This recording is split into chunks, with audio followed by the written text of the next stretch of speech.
देखिए आज की ताजा खबरें अंजना के साथ। नमस्कार, मैं अंजना ओम कश्यप।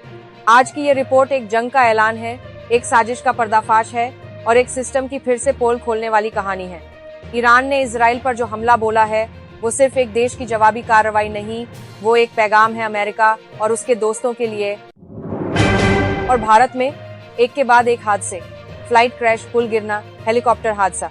क्या हमारे सिस्टम की नींव ही अब खोखली हो चुकी है? आइए शुरू करते हैं आज की सबसे बड़ी खबर से। ईरान का प्रलय इजराइल को किया तहस नहस। ईरान ने इजराइल पर आज ऐसा पलटवार किया जिसे इतिहास याद रखेगा। डिमोना न्यूक्लियर फैसिलिटी से लेकर मिलिट्री एयरबेस तक मिसाइलें, ड्रोन और रॉकेट्स की बारिश कर दी गई।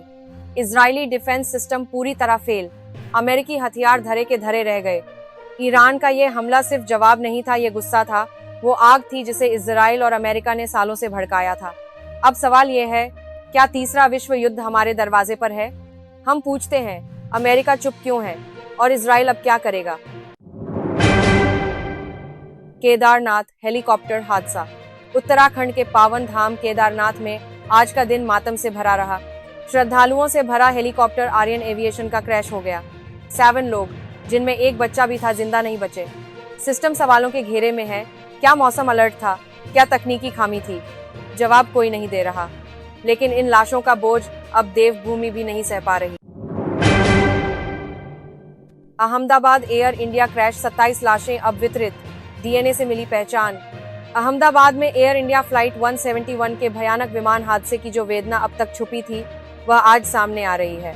अधिकारियों ने डीएनए मैपिंग से 32 शवों की पहचान की है, जिनमें से पहली खेप में 14 शव समेत कुल 37 लाशें रिलीज की गई हैं। हालांकि बहुत से परिजन अब भी इंतजार कर रहे हैं और वे डीएनए रपट की धीमी प्रक्रिया से त्रस्त हैं। एयर इंडिया और टाटा ग्रुप ने मृतकों के परिवारों को 1 करोड़ प्रति व्यक्ति मुआवजा देने का आश्वासन दिया।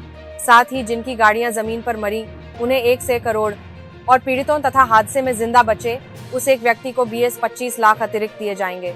दुर्घटना की जांच में अमेरिकी एनटीएसबी, एफएए, बोइंग और जीई की टीमें शामिल हैं।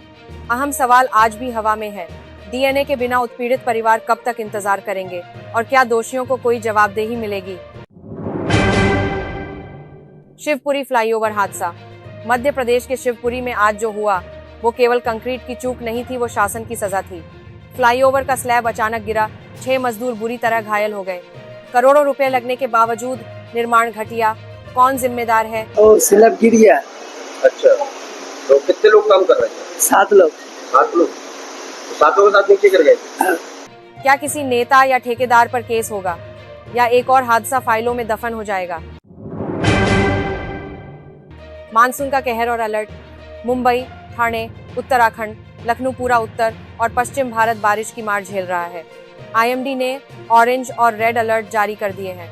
लेकिन सवाल है, क्या नगर निगम तैयार है? हर साल ये बारिश आती है, हर साल शहर डूबते हैं और हर साल सरकारी लापरवाही बह जाती है। क्या इस बार भी वैसा ही होगा? G7 में भारत का जलवा। पीएम मोदी पहुंचे साइप्रस, जहां G7 देशों ने Bharat middle east Europe corridor को सपोर्ट किया। ये गलियारा भारत को वैश्विक ताकत बनाता है। लेकिन अंदरूनी हालात, क्रैश, पुल गिरना, हेलीकॉप्टर हादसे, क्या भारत सिर्फ मंच पर चमकेगा या जमीन पर भी बदलाव होगा? सवाल वही है, भारत की छवि असली विकास की है या केवल दिखावे की?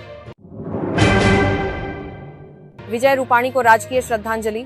गुजरात के पूर्व मुख्यमंत्री विजय रूपाणी के पार्थिव शरीर की पहचान हो गई है। अहमदाबाद हादसे में उनका भी निधन हुआ था।